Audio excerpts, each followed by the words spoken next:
the New OGs. The New OGs is a State Madison Entertainment production and is brought to you by Solar Masters. Solar Masters is helping homeowners in Illinois take advantage of a program that lets them get solar power at no cost. So listen, if you're a single-family homeowner in the state of Illinois, you can lower your electric bill. You can raise the value of your home, and you can do something good for the environment. You can do all that without paying a single dollar out of your pocket to do so. You can actually do this without paying any money out of pocket.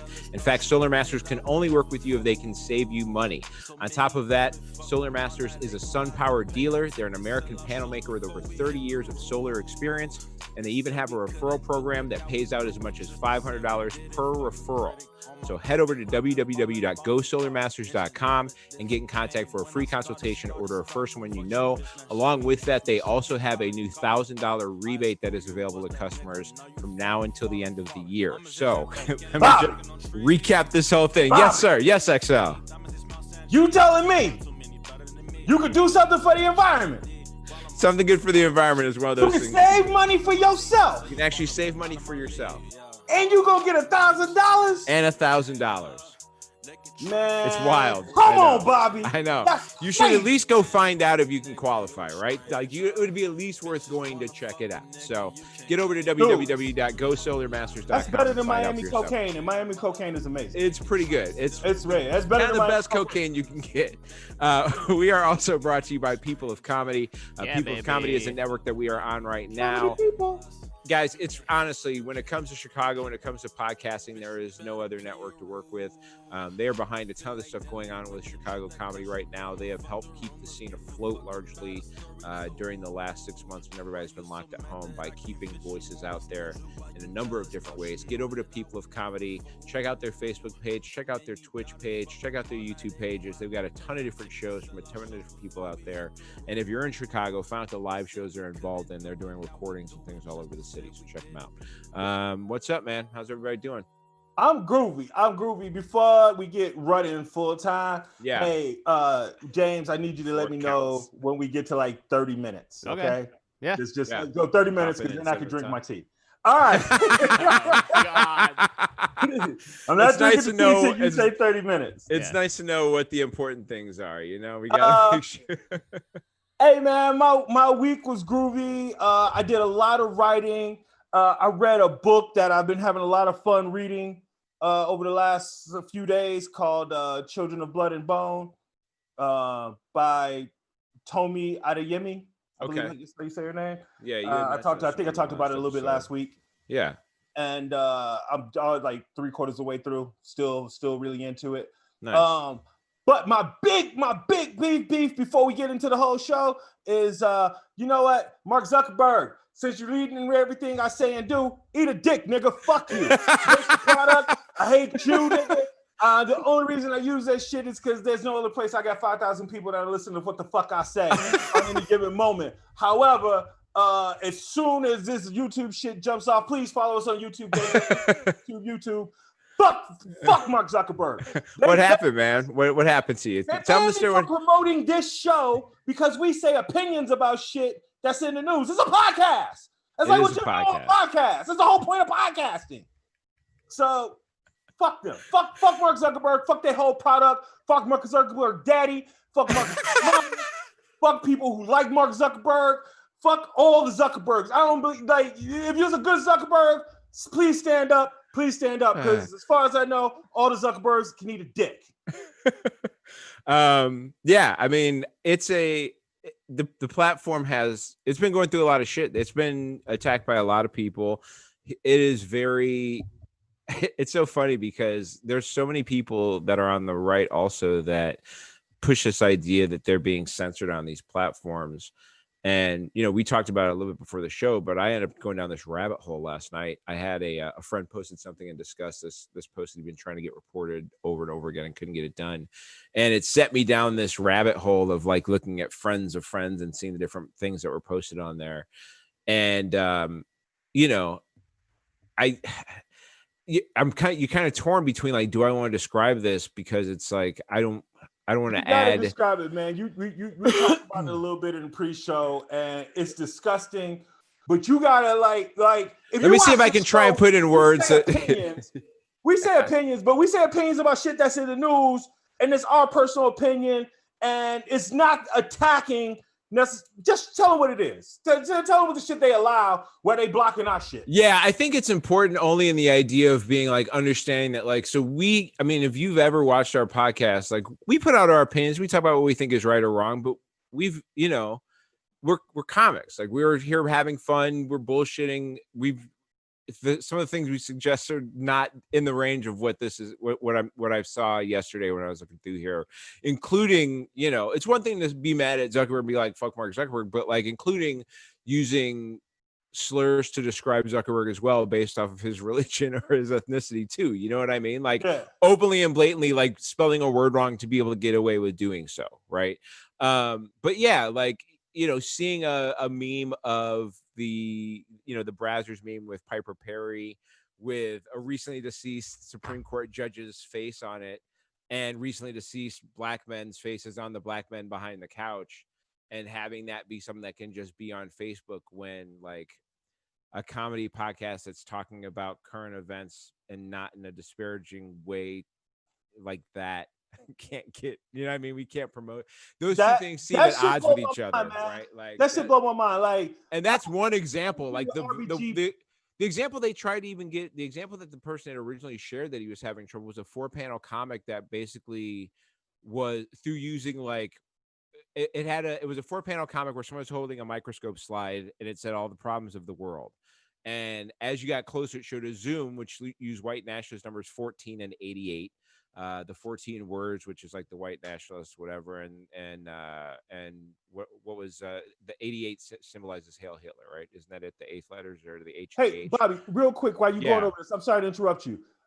James, is his volume lower or is that on my end? It's a little bit lower, but like it comes in and out. It's a feature of Zoom, so we'll call it a feature.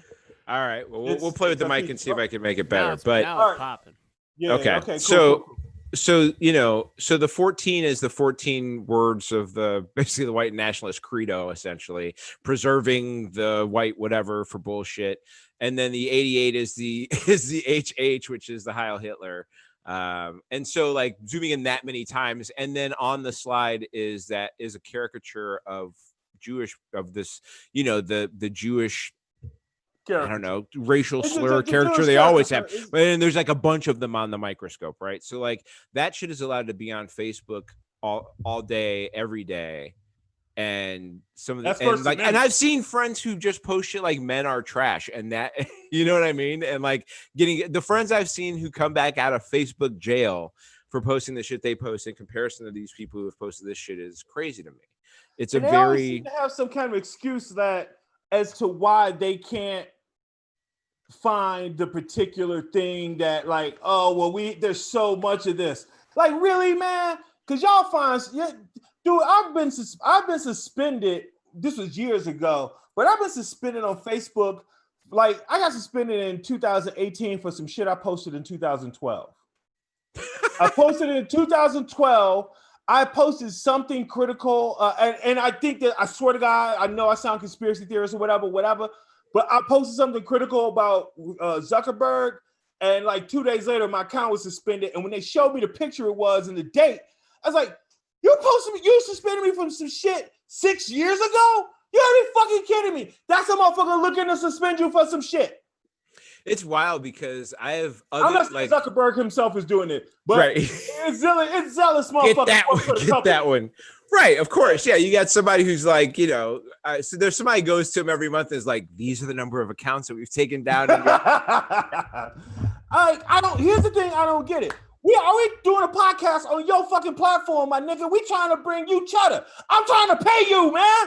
I'm trying to give you motherfucking money. You telling me I can't say what the fuck I want to say? Well, it's not even that. It's, I understand they're wanting to be a line between promoting hate speech and things like that. But like, there's nothing that we've talked about that is hate speech other than pointing out hate speech where we see it.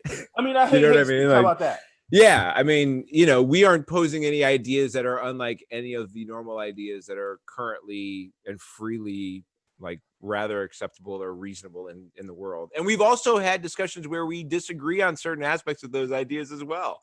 You know what I mean? Like it's not just a one-sided case going on here in regards to what's happened, despite the fact that we're both, on the left side of the political spectrum, at least in this country. But honestly, in another country, and there's a lot of other countries where our political ideologies are not as far left as those countries are. Yeah. So we're left I'm further left, I think, probably than you are, but I'm not as far left as some people in some other countries in the world. There's definitely a lot of other first world countries that would look at me and go, that's not nearly enough. That's cute that you think you left, but and to be clear, I am not crying First Amendment because I understand what the fucking First Amendment is and how it works.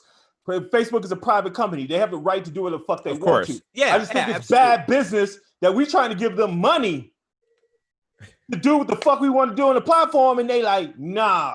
But somehow these motherfuckers that can say horrible, hateful shit find a way to get through. Like if they was doing it and they shutting everybody down, I wouldn't have no problem.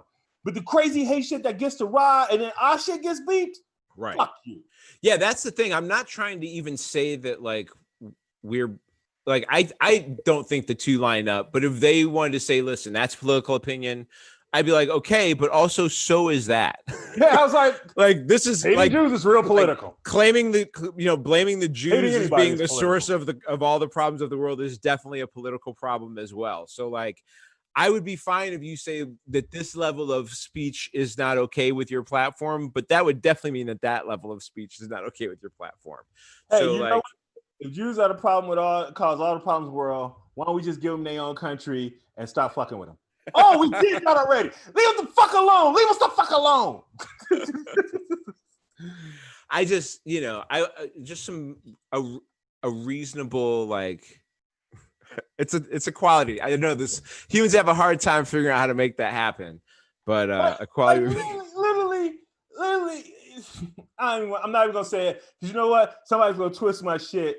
And then I was joking last week about the cancel shit. I'm fucking around and get canceled for real. Yeah, they're gonna find it. They're gonna actually cancel you in some ways in which you might struggle with. Yeah. If I cancel me, that means they're gonna stop delivering my Aldi shipments and shit. I'm gonna have to go pick that shit up. Somebody who's making sure he stays out there is Michael Jordan. Have you seen what he did? Mike is like, fuck all you motherfuckers, right? Hey, you know what this is? Everybody think that Mike is about trying to Mike finally coming out pro-black and all that shit. Nah. He tired of LeBron James getting all this love for this shit. Yeah, Mike has a new competition now. We do philanthropy, nigga? Love for this shit? Okay, let me show you what the real money do, LeBron James. I just bought a whole motherfucking team, nigga. Do better than that. I just put Black NASCAR on the map, motherfucker. Yeah, before it's a t-shirt. He's gonna turn that shit into Black Scar before it's over. That's gonna be what the name of that shit's gonna be, boy. Like, wait a second. That's the shit y'all gonna shit on my legacy about because I wasn't black enough? Look, I bet. I want to be clear. Even racists will go drive for Michael Jordan. Oh yeah, for real.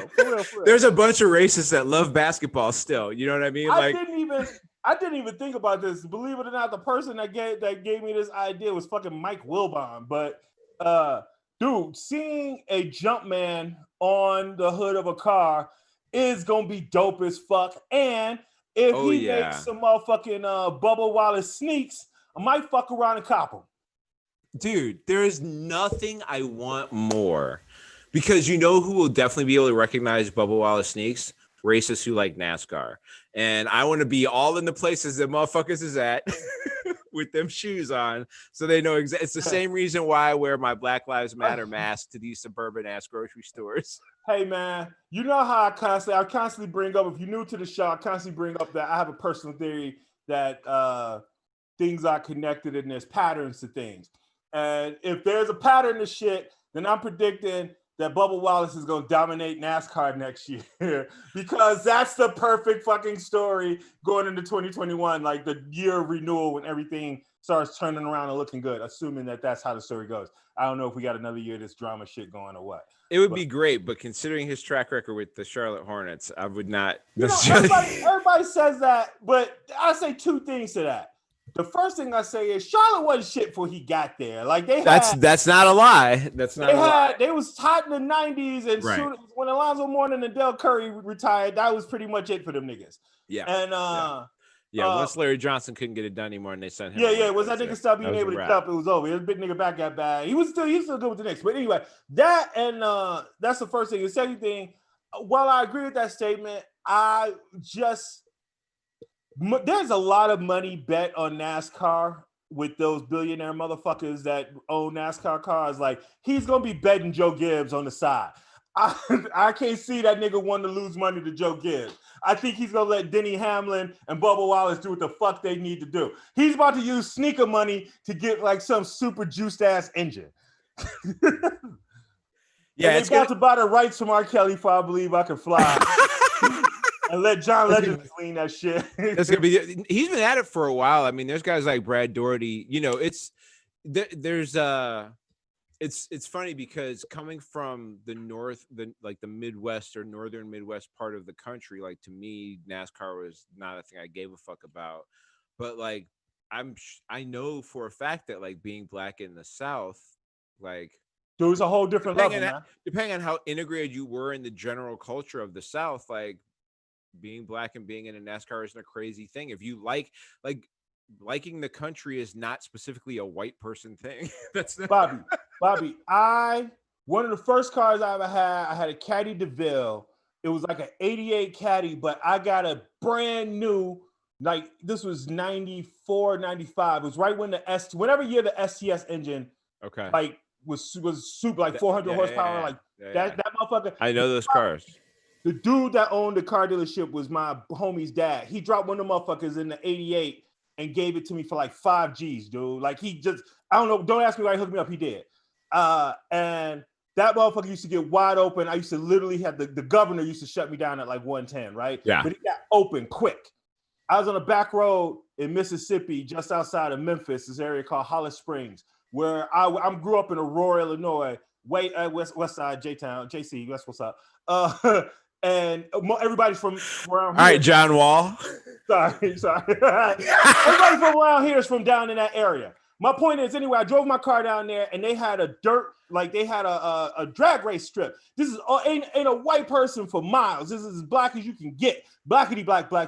These motherfuckers had their own little private drag race strip. And I went out on the back road just to like show my boys how motherfucking fly this caddy was and how I could open up. I was doing 100. The point to this story, to wrap around, is I was doing 100 on a wide open country road. I saw the motherfucker in the Chevy behind me in my rearview mirror, and I was like, wow, this dude is gaining on me. I'm doing 100, and this dude is gaining on me, right? So I'm thinking he got a governor too, and right as he catches up to me, I try to kick in like that last little extra 10 miles per hour, like I can keep up with him.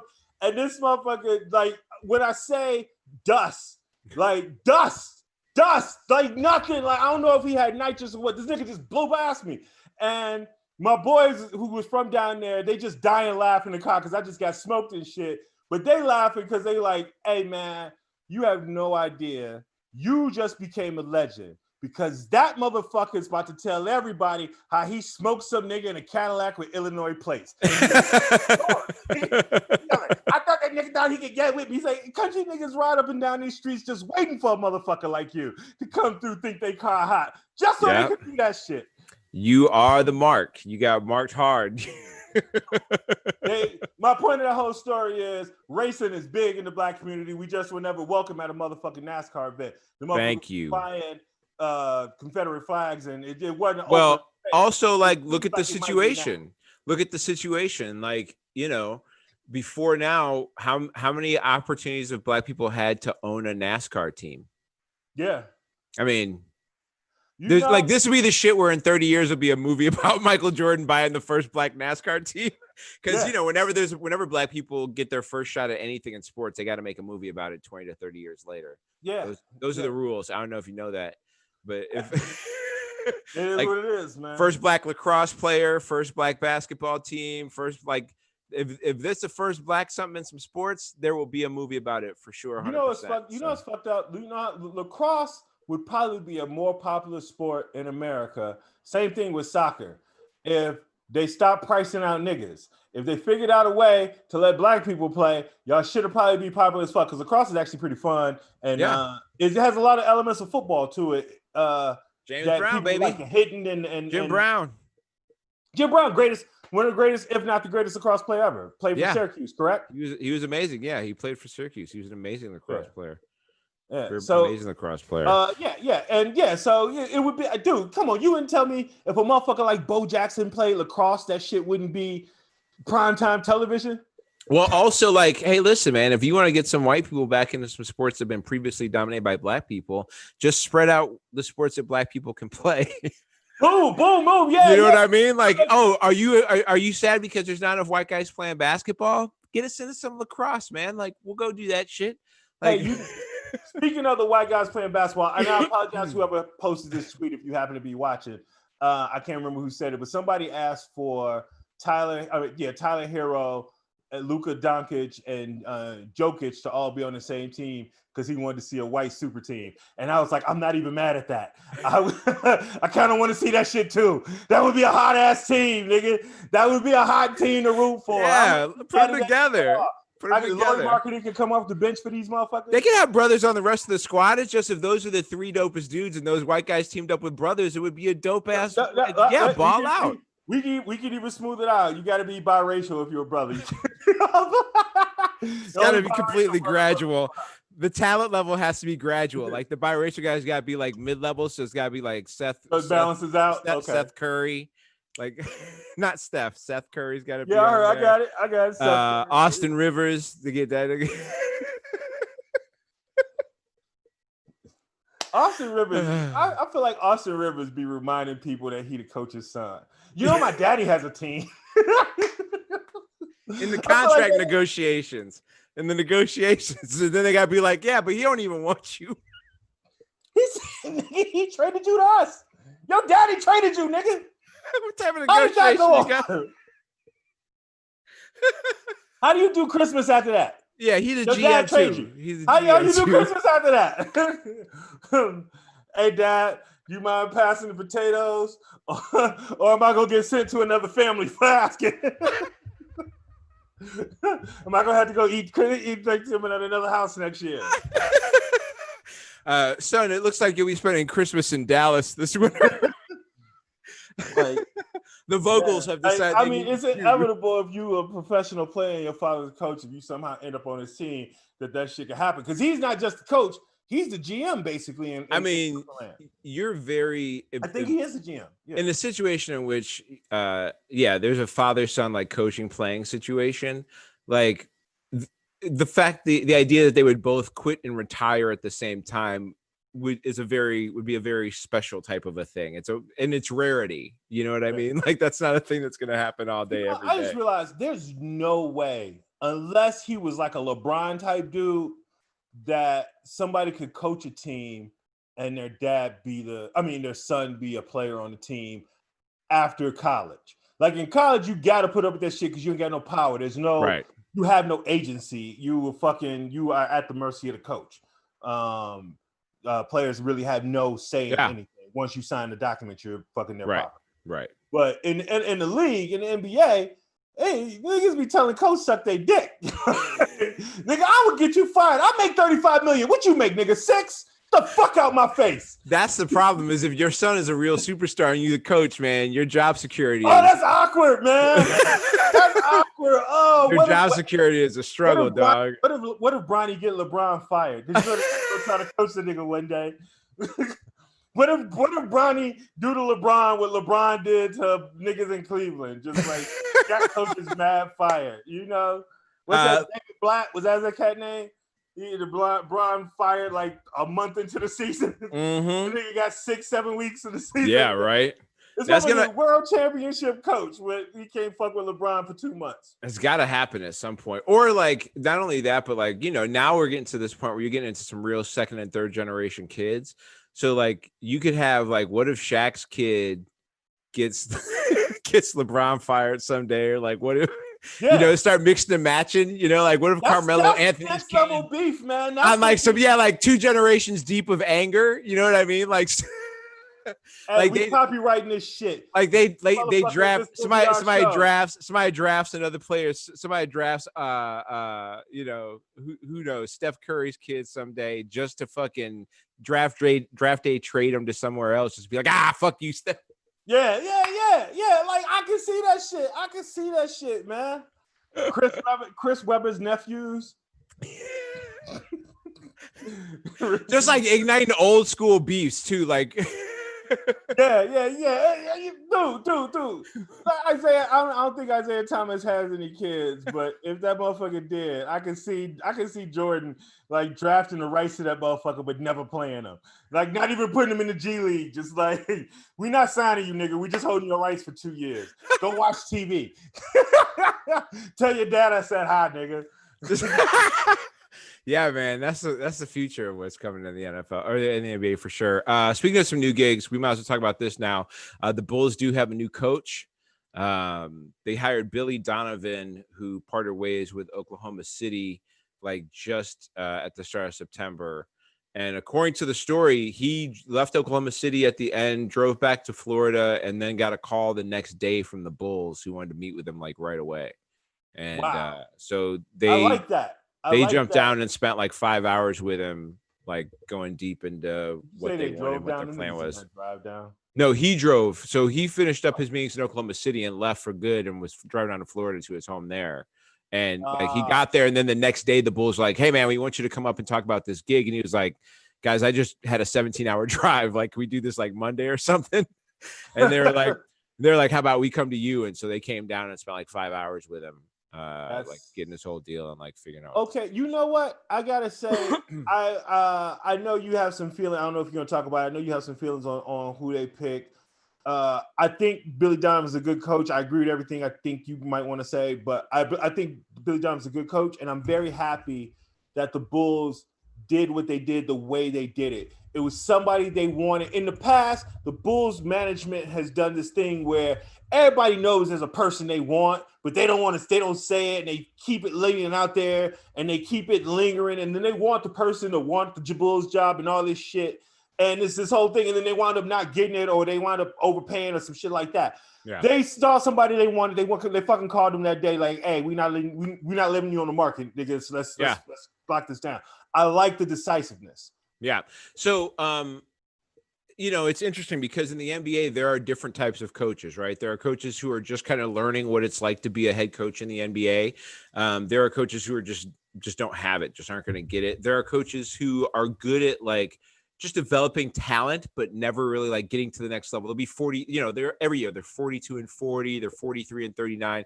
And then there are these coaches who are like precipice coaches, right? Doug Collins was a precipice coach. He's one of these guys who could like, he'll win you 55 games. He'll get you into the second round. He may get you to a conference finals. He just doesn't have whatever that magic is to get it over the top. And then you got championship guys. And I think where the Bulls are right now is they're in a spot where they need a guy who can get them repeatedly in the playoffs and like at least in this conference final chase. And I think that's what Billy Donovan brings to the table.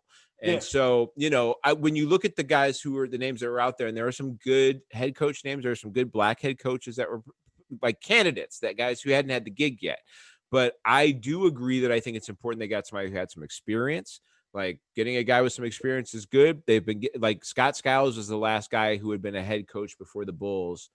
Like in the last, I think Scott Skiles is the only dude ever that they hired that had experience. I mean, Doug Collins didn't have the experience. Phil Jackson didn't have the experience. None of these guys, Tim Floyd didn't have experience. Cartwright didn't have the experience. None of these guys had experience except for Scott Skiles. Yeah. And although this is a completely different kind of coach, I think it's a good idea to bring somebody in who's got some type of history as a head coach somewhere.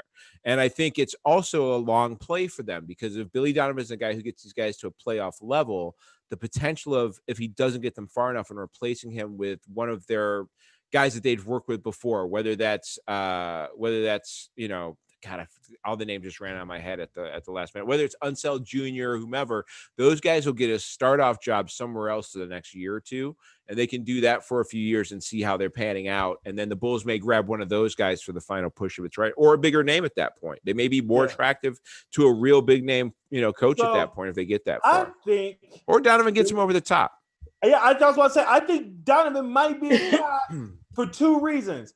I think he's the type of coach that can put some structure that will work for what Zach LaVine does. He can work with what Kobe White does. He can work with the young guards. He's shown that he could do that. And that's exciting to me. And I also think with the way he worked with Chris Paul last year, he made people thought Chris Paul was going to OKC to retire. Chris Paul was MVP candidate. You know what I'm saying? OKC was way colder than anybody expected them to be. Yeah. Like much, much better. Like I think people were like they could possibly make the playoffs, possibly. And I mean they did I can't remember where they finished. They weren't 8th. What were they? No, they were closer than, sixth? I think they were the 6th seed, I think they were 6th. Like nobody was talking 6th seed for them. And yeah. They were a young team, and everybody thought Chris Paul was diminished, and he led that young team in a way that shocked me. And I have a conspiracy theory about this. Oh yeah. And my conspiracy theory is Chris Paul has 2 years on a very expensive contract that OKC, although they're on the precipice of something good, they're still one major player away. And Chris Paul happens to play the same position as another guy that they have that's young and probably just as talented or could be. And they want to let that dude play. So they might either do a buyout of Chris Paul or some kind of trade with Chicago and bring Chris Paul, who played very well under Billy Donovan, like I said, resurgent to his reputation, in my opinion. I don't know if you agree with that. He'd be a great guy to train Kobe White for a year. I'd love to see that happen. and the reason why I think there might be some kind of teeth to this, maybe possibly, is the Bulls want to move Otto Porter, I heard, and that would make the salaries match up a little bit, kind of close. They can move maybe Satoransky and Otto Porter and get out of it. There you go. And Chris Paul's biggest paycheck off the court happens to be based in Chicago. This conspiracy. I love it. I love this conspiracy. The State Farm is Chris Paul's biggest paycheck off the court. He does all those fucking commercials. They're based right here in Chicago. And you know what else is based here in Chicago? What else is based in Chicago? The Pro Bowl Tour is based. The PBA is based. The Professional Bowlers Association is based in Chicago. Association, and Chris Paul is an avid bowler. He has bowled several 300s. He's a big. He dominates the. They have like a pro-am thing that he usually dominates every year. Yeah. And he has aspirations to become a pro bowler. So there are reasons for him to come to Chicago outside of trying to win an OKC and shit like that. Where I think it would be a lateral move for him. OKC in Chicago. Do you see Chris Paul coming in and spending maybe 2 years here? Maybe get a third where he's kind of like on the bench as a help out guy in the third year, and then kind of evolving into being integrated into the city. No, hear me out. Like see him like evolve into kind of being integrated into the, like he comes here for 3 years. They maybe get to a conference finals. He bows out in his last year. And like, because of the adoration he maybe gains in those couple of years, do you see him maybe being integrated into the city? If that's the thing that happens, where like all of a sudden it's like, now he's like this guy who's taken to Chicago over the last few years and like made it his home. And so he's going to stay here and like keep promoting State Farm or the PBA or whatever the case is. Here is the next layer to the conspiracy. Chris Paul has always wanted a major city and never had a major city to himself. When he was the Clippers, that nigga he wasn't the star of the city. You know what I'm saying? Like nobody gave a fuck about Chris Paul. No, not when he was there. not when he was there. But if he came to Chicago and they was balling, he came to Chicago and they took to the playoffs. Chris Paul is everything here. Yeah. And like I said, State Farm is based here. So they're going to be putting them up when this COVID shit is over and people can actually, integrate and talk, or we're walking around in helmets, whichever. When that shit happens, he is perfect for Chicago. He's photogenic. He knows how to, do what I can't do right now, talk well on camera. He's not a trouble guy. Like there's no trouble coming from Chris Paul right now. He's he's like that part of his career. Yeah. Real quick, I gotta jump in. Yeah. It has been 34 minutes, XL. We're at the 34-minute mark. So the tea will begin. It is tea time. Well, since we're getting to that part, we'll talk. If we have the time, we'll get to some more of the car stuff later. The NBA playoffs have also been good, but we'll talk about that another time. I do want to talk to about some of the more important stuff. It takes a half hour for this kick in, Bobby. Don't trip. Takes a half hour for this. Yeah, we're gonna lose you at the end of this one. I know where this goes. Once you start dancing, it's on for good. It's crazy. It's Friday again. Earlier, just to throw you off. It's Friday again.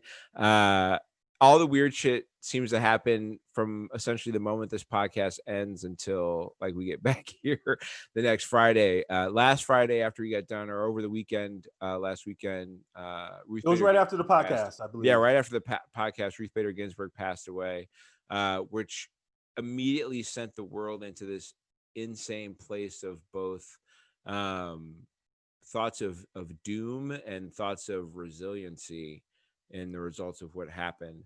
And there are some I'm sorry. Yeah. There's a lot of different, the takes of Ruth Bader Ginsburg are overwhelmingly positive. There's some attempts to try and create some shitty light for her, which I think is a shame considering how much she has done and that humans are flawed regardless. But what she's done for the rights of people in general and women in particular is just not something you can kind of take a shot at effectively, honestly, in a real honest conversation. You know what I mean? Yeah. And it's obvious in the way in which the opposition has sought to replace her, the impact that she has had and what she has held on the court with the expediency in which they think that they need to do something about it.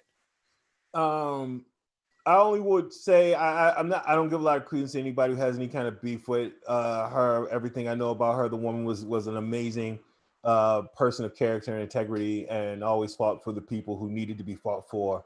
I know that there's a thing about her not jiving with the Kaepernick protest. An 80-year-old white woman, even a very sensitive and intelligent left-leaning 80-year-old white woman, not understanding somebody kneeling for the national anthem. It doesn't make me think that she's an evil bitch. It makes me think that she's octarian, and maybe has a different perspective on the world. And I can pass on that. Yeah, now, her grandkids saying that shit can kiss my ass. Yeah, yeah, her grandkids got to get their shit right. But it's what it resulted in was essentially just the people who we have no reason to trust already, further giving us no reason to trust. It's McConnell and Lindsey Graham are my favorite villains of all time. Like when I often joke about the fact that there's no superheroes, but like there's definitely supervillains, because there's no way, like so last week there was I guess the easiest way I can frame it is last week I saw this video, right? And it was, I think, some triathlon that was going on. It was coming down towards the end of the triathlon. And this guy who'd been in second place the whole time as they're coming around the last like turn that's supposed to happen, he's obviously exhausted, doesn't realize he's supposed to turn, keeps going forward, runs into one of the guardrails and is like, oh shit, I've missed the turn, right? Like it's crowds everywhere, so it's hard to tell. He's running forward, misses his very last turn.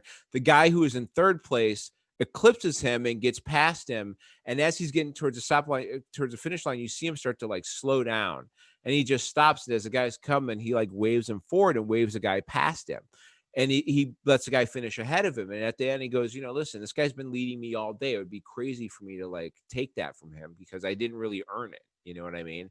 And like that, in contrast to what the Republicans are doing right now, is the difference in like humanity and lack thereof, right? Like that's the entire difference. Because the reality is, if they just went, listen, we are confident in what we believe, and therefore we'll wait because we believe that the American people will vote for the guy that we think has done the best job. And then we'll have no problem getting what we want confirmed because we believe we're correct anyway. So why would we need to rush it and create this stir? I think we're the dopest. So what are we talking about? But that's obviously not what's happening. Yeah. The Republicans are the only people I ever hear talk about integrity are my conservative friends, people I used to do business with, people that I know from when I had more conservative leanings, and I still, for whatever reason, still associate with them. And got to keep your eyes on it, man. Evil lurks. But those are the only people I constantly hear talk about integrity. Like I very rarely hear liberals talk about it because I feel like that's just something we try to do. You know what I'm saying? Like it's just something you try to have, you try to do, you don't brag about it. But my conservative, my right-leaning friends, it's something that they constantly fuck. If you listen to any like motivational speaker, most of those motherfuckers are conservative leaning because they're all tax dodging assholes. And they're conservative leaning, and that's a core center thing of what all these business leaders talk about. And these motherfuckers have none of it. I think the reason why they constantly have to talk about it is because they lack it and they know it shows. And so then they try to wear it as a badge to imply that there's somehow, some way, they always find some kind of loose jointed fucking loophole to justify their lack of it. It's all about their version of integrity, though, right? Like that's the thing is that I think both sides crow about having integrity, but it's, what are we measuring as integrity? You know what I mean? Integrity when I say I will not do this, and then when the thing happens and then you do it. Yeah, they just don't care. I mean, I had reposted that video from Lindsey Graham that was basically him saying, like, we know that. Beat the tape. Yeah, Tape. Well, one, he's got the thing that basically just says, listen, I don't believe that we should replace the Supreme Court justice in election year in 2020. If that's the case, you can hold me to it, blah, blah, blah. And then there's also that video that I shared of him talking about how much money was raised in opposition to him over the last couple of days. Hate me. Since Ruth Bader Ginsburg. And he literally goes, I know that money was raised because they hate me. And like what that crystallizes for me is that he knows that people hate him. He just doesn't care. Like that's the whole point is, and that's why I was I these dumb scenarios that I started coming up with, because like while we're going to be still talking and tweeting and yelling about the hypocrisy, they're going to be committing it. So here's the thing, you know what I'm saying? Like the fact that we are yelling hypocrisy, it's like you don't get to declare bankruptcy by just yelling it loudly. That's not that's some paperwork. You got to go do some shit. You know what I mean? Like you can't just yell hypocrisy and all of a sudden they're like, oh, I guess we got to stop with this whole Supreme Court shit now because someone has yelled hypocrisy. Someone has yelled hypocrisy. Yeah, it's like it's a game show. Hypocrisy. Like, everybody freeze. We're not going to shame them into anything. That's not that. They're not ashamed. They have no. They openly are saying we know you hate us. Can I say this though? Yeah. And I don't completely buy into that with Lindsey Graham, only for this reason only. If you watch that clip when he says they hate me, that's hurting that nigga's eyes. That shit bothers him. Well, he doesn't want it. He doesn't want to be hated. He just knows that's what's happening. And this is why I've felt this way about Lindsey Graham the entire time. Do you remember Lindsey Graham hated Trump? He even hated Trump during like the first 6 months of his presidency. And then they went golfing. There's so much audio. Right after that nigga went golfing, Trump could do no wrong. Right? Yeah. Yep. Them niggas got something on Lindsey Graham. Of course they got something on Lindsey Graham. That's all it is to it. I'm not saying he's a good man. Fuck him. Because whatever he did that they got on him that he could get blackmailed like that. Here's the thing. I'm open with my shit. You can't blackmail me. Yeah, of course. My profile on sex sites is public. Same pictures I've been using for headshots, nigga. I mean, this is how they usually get them. I'm pretty sure that Lindsey Graham is still unmarried, is he not?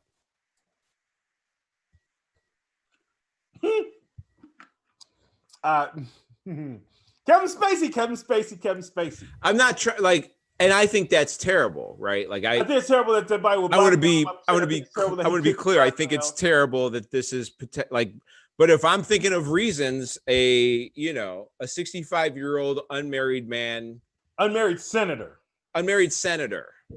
right? A 65-year-old unmarried, never married, no previous spouses, no nothing. Former naval soldier, right? Come on now. I believe he was in the Navy. I'm not even kidding. Now you're just being funny. He was in the Navy. I'm not saying you're wrong. I'm just saying that. Let me look it up. Let me find it. Hey, Google. Military service. I know you have the thing yelling at you. No, he was in the Air Force, man. He was in the Air Force. Yeah, so slightly different. I unplugged it. I'm no, I'm not. I am not saying anything. I'm not trying to suggest anything about Lindsey Graham, but I am trying to say that, the way it usually tends to happen when you're dealing with conservatives who end up come on, man, being pinned between a rock and a hard place.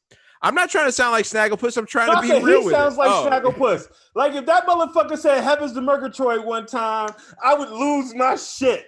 Like literally, Lindsey Graham. When you lose to the brother in November, Jamie Harrison, Saturday Night Live, who's and dope, say heavens to Murgatroyd one time, and I forgive all your traits. What'd be funny is if they do have him host Saturday Night Live and he comes out of that back part where it's like literally coming out. Yeah.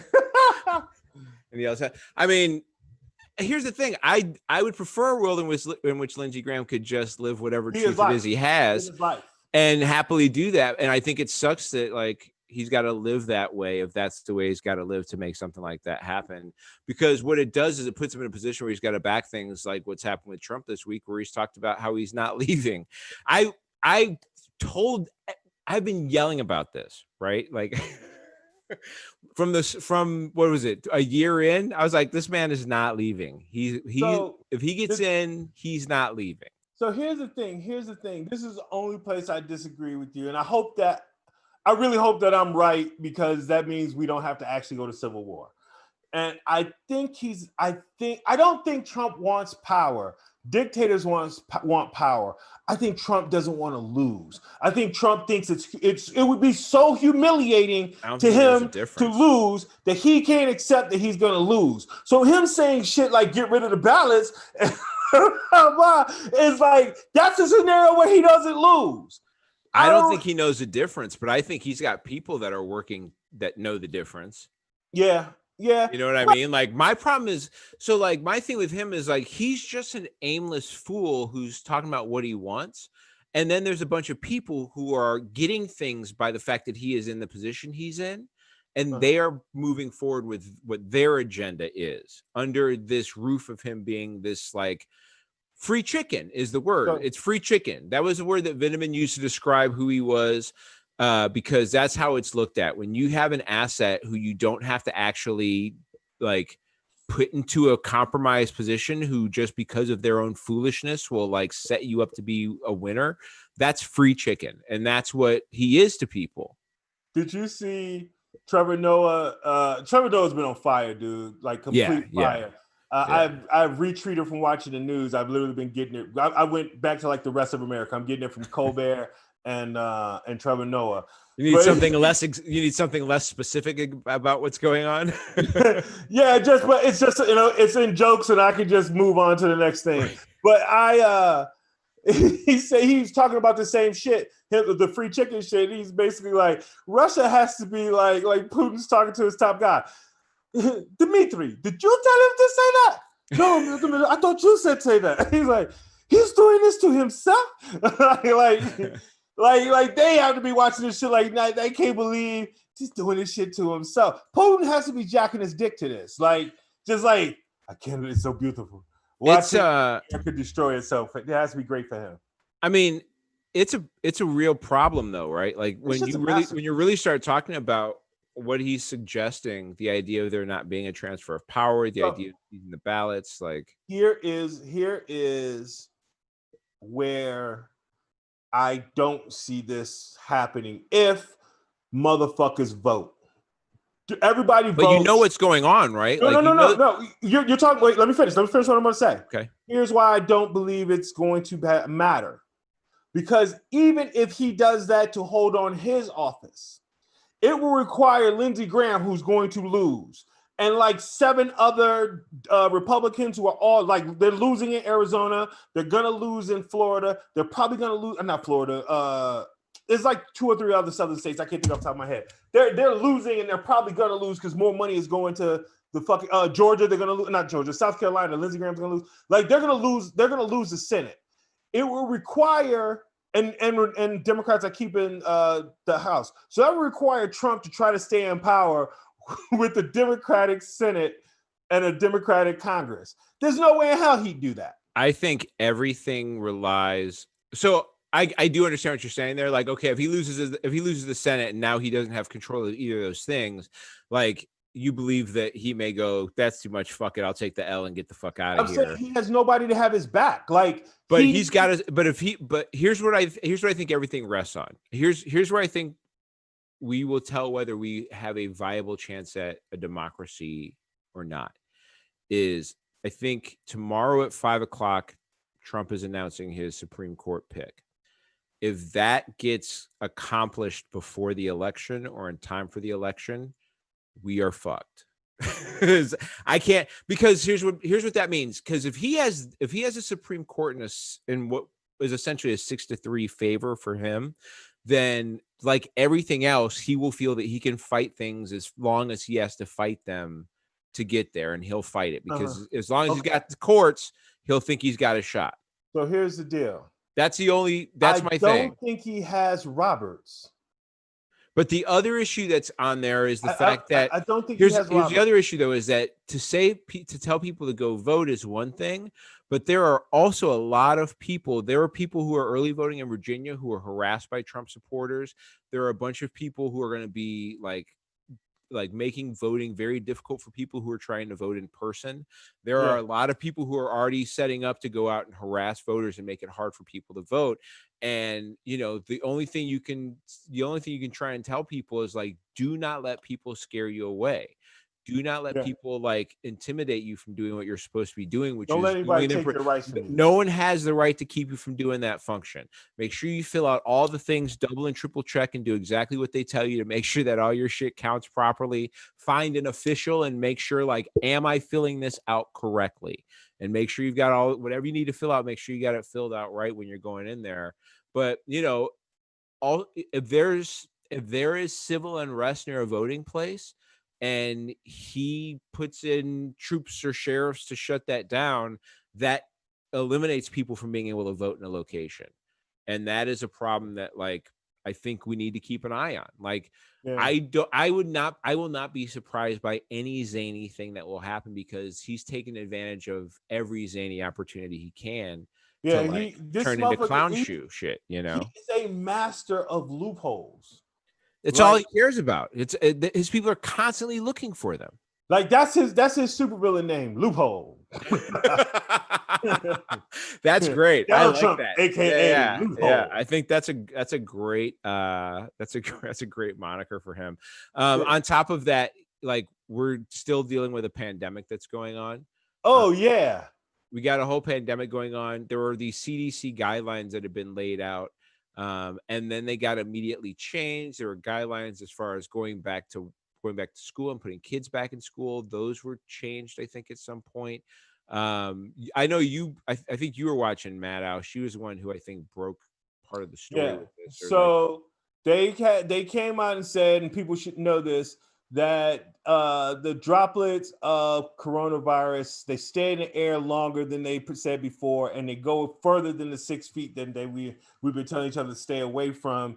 So you need to, I think some people, like when you walk out of the store and stuff like that, you like take the mask off right away before you even get to your car and shit like that. That's probably not a good idea. Elevators, I've been guilty of this. I've gotten on an elevator and there was nobody on the elevator, so I didn't put my mask up. Because I'm like, I'm alone on the elevator. Well, somebody could have just got off the motherfucking elevator and coughed in the mouth. And that shit stays in the air longer than previously suspected. And they talked about that, and then they removed all of it and took it back to the guidance prior to that we had already known. I mean, I'm in Wisconsin right now, where there are still 2,500 plus cases every day. I would side on the way of extra caution. There are breakouts happening all over here. I would side on the areas of extra caution. And a lot of those breakouts are happening on college campuses, by the way, here. That is a real thing that's going on. That's where a lot of the breakouts are going on. Just be extra cautious. Like, wear the mask until you get to a place where you can feel good at taking it off. I don't know how to make it any more like basically simple for people. It's crazy to me. I don't want to look away from the camera trying to look it up. I can't remember exactly what site I got it from, but it's from a reputable site. It wasn't something BS. Send it, or let's post it somewhere later so people can check it out. There was a study that said that wearing masks actually helps you develop, could possibly help you develop an immunity, even temporarily, from coronavirus, because coronavirus, unlike other viruses like of the COVID family, the amount of virus that you get exposed to determines your level of sickness. So if you're in an area like a hospital where you're constantly getting bombarded with the shit, you get sick and die pretty quickly, or you get severely sick. If you are casually exposed to it once and you're a relatively healthy person, you might get milder symptoms. By wearing a mask, you may in fact still get exposed to COVID somehow, some way, but the mask would limit the amount of that exposure. And because it limits the amount of your exposure, it would be enough for your antibodies, your natural body, your body's natural system to fight it and create antibodies, your white blood cells to fight it and create antibodies against it. Which would potentially explain why some people are getting tested and showing that they have antibodies when they never really had like a real thing happen. Because they had a very mild exposure. That mild, like usually like the regular traditional flu, if you get one little speck of flu, you could get the fucking flu, and the severity of the flu is from that one little speck of flu. Apparently, one little speck of corona is like a gang nigga. It's a gang member. He by himself, you fuck him up. But then he call his homies and it's on. You know? Right. Yeah. Well, I think the most important thing to get out of this is that this is still a super new thing. Right. And like people get so upset over like, well, they tell us this thing and now it's this thing. And it's like, yeah, because we're all getting the updates in real time, man. This would normally be happening behind closed doors somewhere where we'd be testing out all the shit that goes on. And then we'd know, oh, okay, well, that's what this is. But like, we're all finding it out together. So, you know, the real problem is with the covering up of what's actually happening and the fact that it's still being downplayed in the face of the fact that it is definitely not down. We're over 200,000 deaths. I remember the president that we currently have saying if there's 200,000 deaths, he should be blamed for it. Here we are, you know, but again, the idea of yelling hypocrisy just isn't it, right? Like, like this is. I still think Joe Biden should put that shit in his ads. Absolutely. But I mean, speaking of a failing system, you know, the other news that happened this week to kind of continue toppling the world of the depressed, you know, lower castes of citizens in this country is in Kentucky, AG Daniel Cameron came out and announced that they would be giving one officer 3 counts of charges for wanton endangerment of shooting drywall in the Breonna Taylor murder, without sharing full testimony documents of what happened, and not even giving it a chance to go to trial. And so, you know, obviously there is unrest everywhere. There were at least 2 cops that were shot that night out in Louisville. You know, it's a situation in which, as a Black person sitting here watching it, and it was one of the first things I posted, is that we are still not as valuable as property in this country. Drywall got more rights than we, man. I mean, what are we supposed to? Why would my question? I guess it's like, why wouldn't we be reckless, right? Like I see comments from people that are like, well, look at how they behave in their own community. But it's like, when you feel like you can't sleep in your bed or like chew gum or walk with Skittles or, you know, do anything, be in your own house on your couch, like homie in Texas who got shot by that cop who was off duty, just came in on him. Like, why would you not be reckless when there's no commitment from the other side to treat you fairly? So like, what is the reason to not, like, why not ball out all day, every day when and when in a situation like this, it's like, based off of the information that they shared, they couldn't move forward with charges, but they're not releasing the full transcripts of the testimony, which is what is being demanded, so we can find out, because that's what would determine whether it's worth going to trial or not, is like this real thing. So there's still potential for bullshit going on. So you know what I mean? I understand that the Attorney General of Kentucky is Black, but I like, man, they sent that nigga out there to deliver the news. Come on now. If you watch the press conference, He wasn't even in control of the information he could give at the press conference of his own fucking office. Like, they asked him, would he be releasing the transcripts? And his initial response was, well, right now, I don't think so. Like, he's like, I haven't thought about it. And then he said, hold on for a second. He turned around and talked to somebody. And then he came back and said, we don't think we should release the transcripts. Woo, woo, woo. It wouldn't be right for me to release the transcripts. Like, he literally, in his own thought, he hadn't even thought about releasing the transcripts. It almost felt like he didn't even know why the transcripts weren't released already. That man is not in charge. That man is not in charge. He had to consult somebody before he came back to say why he couldn't do the fucking transcripts. Well, it's also, so funny. He's also like a huge Trump stan too. He goes to Trump rallies all the time. He's Mitch McConnell's boy. His conduct at all. Like he has agency, even though he's not in charge. He's still kind of a piece of shit. So like, man, he's a full piece of shit for not being in charge in line. Here's what annoys me. To protect people. That is the duty of the attorney general, is to protect the citizens more so than anybody else. Even more so than the governor. Dude, he's the governor's fucking watchdog to protect people. He literally came out with this. He just had this statement that came out thanking the fucking whatever, the police for their support and all this other bullshit, and how he's akin to them and blah, blah, blah. Like he just had that shit that he had written, like, I don't know how long it was, but it was recently. So like, we know where the allegiances lie, but they sent this dude out here, and it's like, you know, I have to defend my blackness so often just based on my fucking skin tone, and here this dark nigga's out here doing white people business every day, right? and without nary an accusation, you know, and that's what's going on is like they sent this dude out here. He's got this job for a specific reason. And this is to be a face that delivers injustice to black people in the hopes that they will digest it easier. He's a mascot. That is his whole job. He is in the true words of being a token or an avatar, he is, you know, when you see the puppet come out there and say the words to the people, like that is that man saying those words. There is no doubt in my mind, because he's already said there's no such thing as systemic racism and shit. So he does not understand what's going on in that community. And like the idea of lumping him together as black people just because of his skin tone, or that he knows that struggle, is not fair either. That is diminishing the black people and our culture. I got to see who his people are. It's diminishing the black people and their culture to like assume that he is a valuable representative of what's going on in the lower struggling classes of black people, when that is not the version of him that we are seeing. Because that's like, and the bigger thing is like, so based off of the information they're showing, there aren't charges they can put out there. What that points to me is that the system is a failure, right? Like the bigger point is like, okay, well, if that's the case, then we have to have a revolution because that system is broken. And if you're not willing to change that system, like nowhere in what you said was, and also we are now going to like obviously strike that law because that's insanity.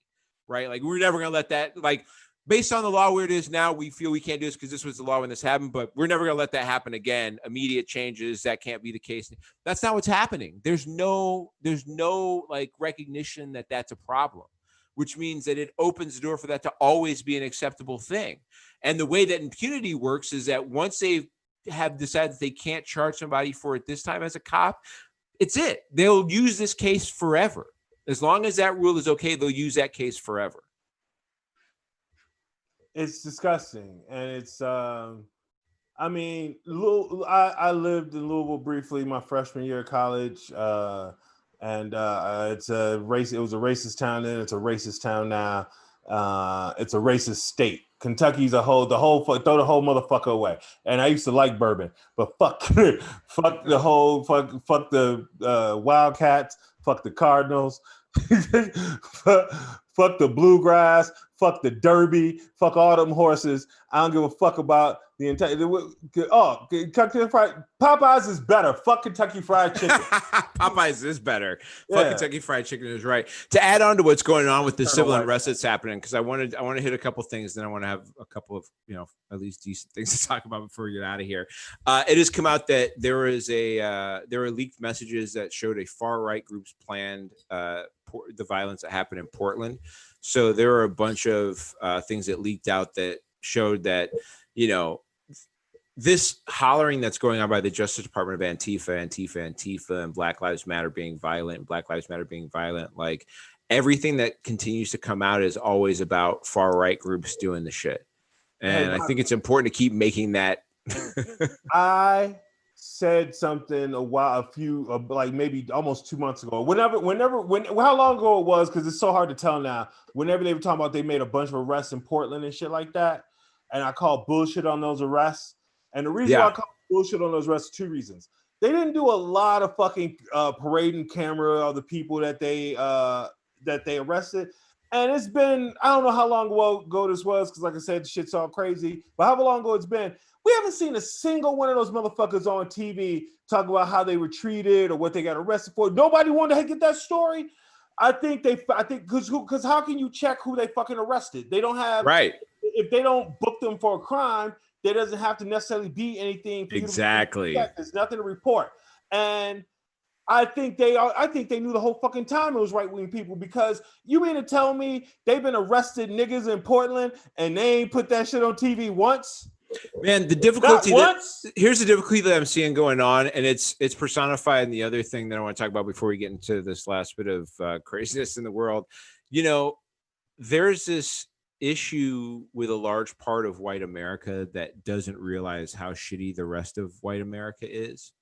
They continue to be like, well, I'm not, and here's the thing, like if you're a white person who hasn't really run into the situation before, I do get how you could be like, I don't have any problem with any other races, and I feel like I could get it. So I couldn't see how anybody could be so hateful because I haven't met anybody like that. I get how you could feel that way or think that way.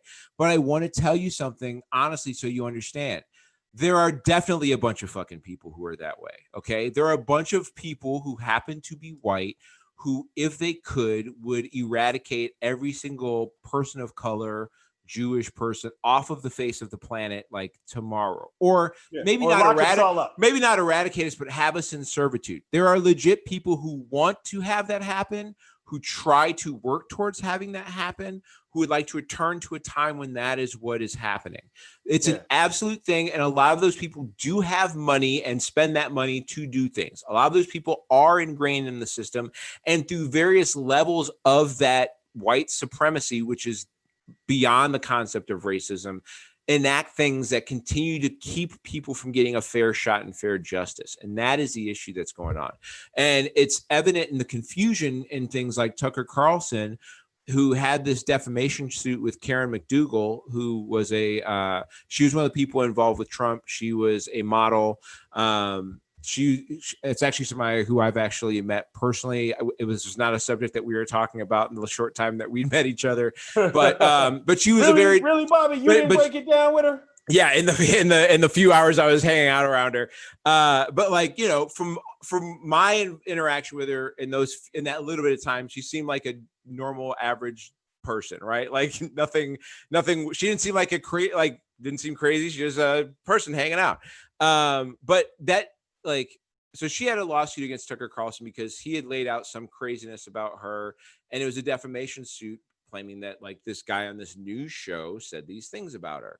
And the judge dismissed the suit because it came out that Tucker Carlson is not a news show. Tucker Carlson is a parody, and Fox News has confirmed this, that Tucker Carlson is a parody show, a parody of What I Do Not Know. But they don't label it as a parody because the name of their channel is Fox News. But he is a quote unquote a character, which is definitely true because he's an elite person who rails about the elite. And so, he is a character, but they also claim that the viewers are in on the joke, which they are definitely not. Yeah. That's the hook, is that they believe that the viewers know that it's not real, but they definitely do not know it because I've had conversations with his viewers in real time, in real life, and I know for a fact those motherfuckers do not know that this shit's not, that they think so their position is he's Stephen Colbert. Their position is he's Stephen Colbert, and that the audience knows he's Stephen Colbert the way that like we know who Stephen Colbert is. You know what the fucked up thing is? Republicans didn't even get Stephen Colbert. Those on this show and think that he was actually riding for them. I mean, what do you think? That's the formula, though, right? Like, if you're a conservative who's in power and you see Republicans be confused by Stephen Colbert, you go, oh, I got it. I just got to push that a little bit further. And then I can really send a message, right? And that's what he is. He's a propaganda machine. He's a machine that pushes propaganda. There's a great YouTube video. I think I'll share that later on today too, of Tucker Carlson and breaks down his duality of nature and what he has on his show and who he is as a person. But I think it's important that you lay that out there for people that like anytime you see Tucker Carlson used as a source for anybody's argument for something, you need to point out that must be you're being a parody, right?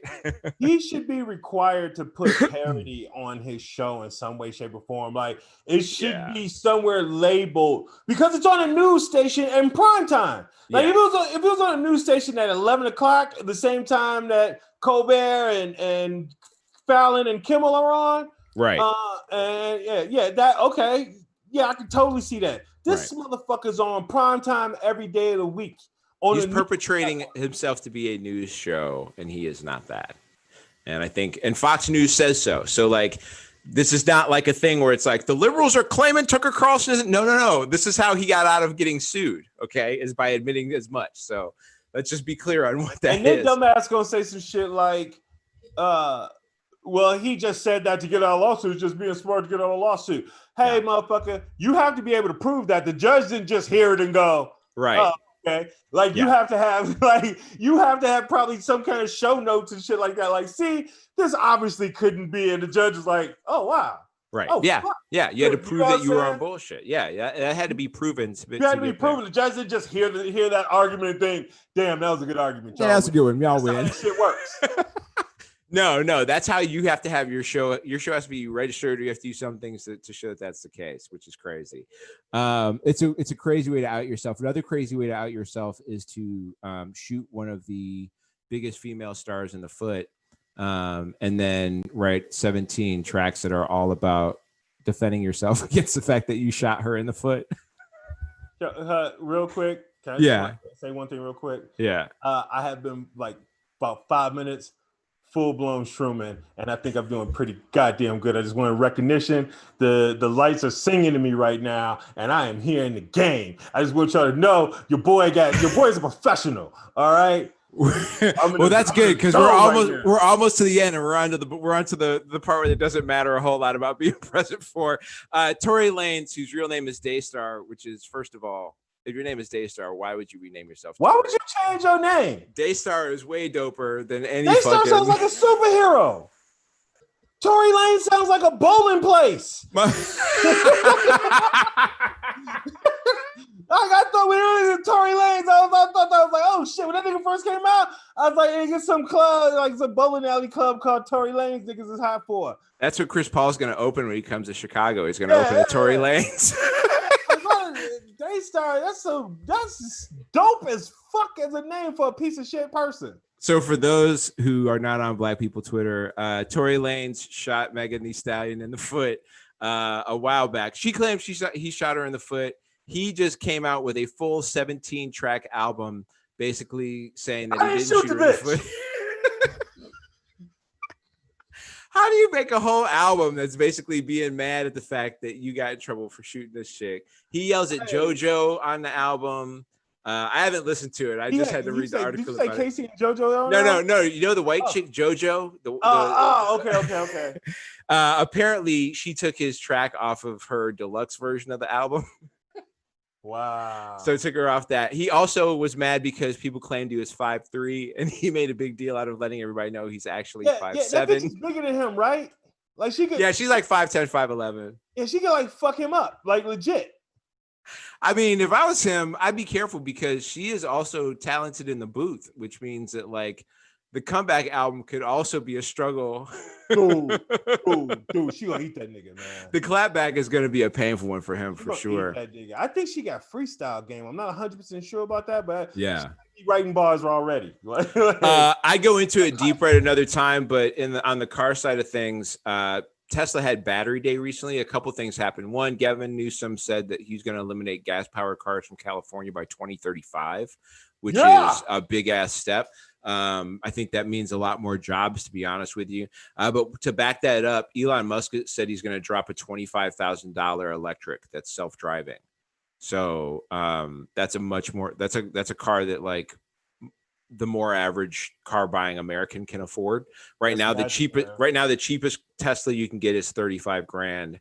And that's like the bare bones cheap Tesla 3. So there'll be a $25,000 Tesla. I'm sure that'll start there as well. Also self-driving. So they also have a new battery coming that's supposed to be like 5 times more powerful than the batteries they have now, which means like 1 million mile battery. They're gonna have 1 million mile battery. Yeah, they're gonna have batteries where it's gonna be like it's gonna be like phones where it's like just every couple of days you got to make sure you charge it. Yeah. But when I say 1 million mile battery, I don't mean it can travel 1 million miles on charge. I mean your car will drive for 1 million miles. Yeah, that's the other which part. is insane. Yeah, because the biggest hang up to owning a car before had been how many miles you're gonna get out of the battery, because you don't want to sell a car 8 years in and then have that person have to replace a battery with a new $6,000 or $7,000 battery. But the cost of that is just changing. On the flip side of things, there is a company that was about to come up with a truck called Nikola. It's still killing, huh? Let me see if I can turn something up here. Is that better?